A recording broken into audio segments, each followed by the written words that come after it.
لە هەموو هەرێمێکی جیهاندا قاچاقچێتی بە خەڵکەوە دەکرێت لە شێوازی نوۆی کۆیلایەتیدا. بە گوێرەی راپۆرتی ساڵی 2010 قاچاقچێتی بە مرۆڤەوە هیچ وڵاتێک بە تەواوەتی بەرپەرچی ئەم تاوانەی نەداوەتەوە بە ئەمریکاشەوە.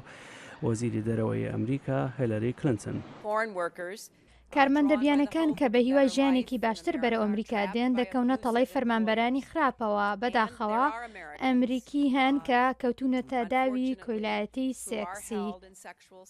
بۆ یەکەم جار راپۆرتی وەزارەتی دەرەوە سەبارەت بە قاچاقچێتی بە مرۆڤەوە ئەمریکای لە نێو لیستی ئەو وڵاتانەدا ڕیزبەند کردووە. باڵوێز لویس سیدی باکە بەڕێوەبەری نووسینگەی وەزارەتی دەرەوەیە بۆ بەرەنگاربوونەوەی قاچاقچێتی بە مرۆڤەوە. لە یەکەم راپۆرتی قاچاقچێتی بە مرۆڤەوە ئاماژەمان بە ئەمریکا داوە وەک وڵاتێک کە بیگەنێ یا پێیان تێپەڕبن، چونکە ئێمەش وڵاتێکین کە تیایدا خەڵک وەک کۆیلە گل دەدرێتەوە. ئەمریکا لەگە وڵاتانی وەک سلۆڤینیا و ئیتالیا و کۆریای باشوور لە پلەکانی هەرە سەرەوەن و پلەی تایروانیان لە نێو وڵاتاندا پێدراوە، واتە ئەو وڵاتانی کە کەمترین پێوانیان گرتووەتە بەر بۆ بەربەستکردنی قاچاقچێتی بە مرۆڤەوە.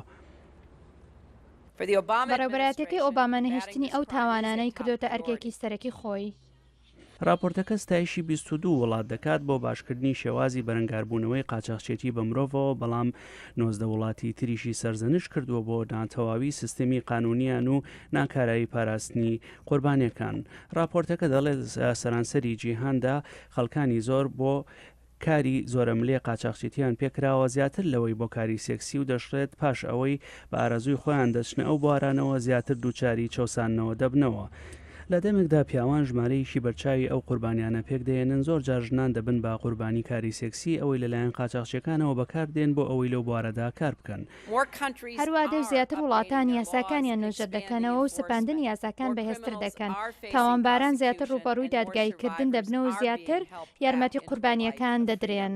راپۆرتەکە دەڵێت هەوڵەکان لە سەرانسەری جیهاندا بۆ بەرەنگاربوونەوەی قاچاقچێتی بە مرۆڤەوە تەنها سەرەتایەکە و هەوڵەکانی هەموو حکومەت و هاوڵاتیانی گەرەکە بۆ بەرەنگاربوونەوەی ئەم تاوانە نێونەتەوەیە.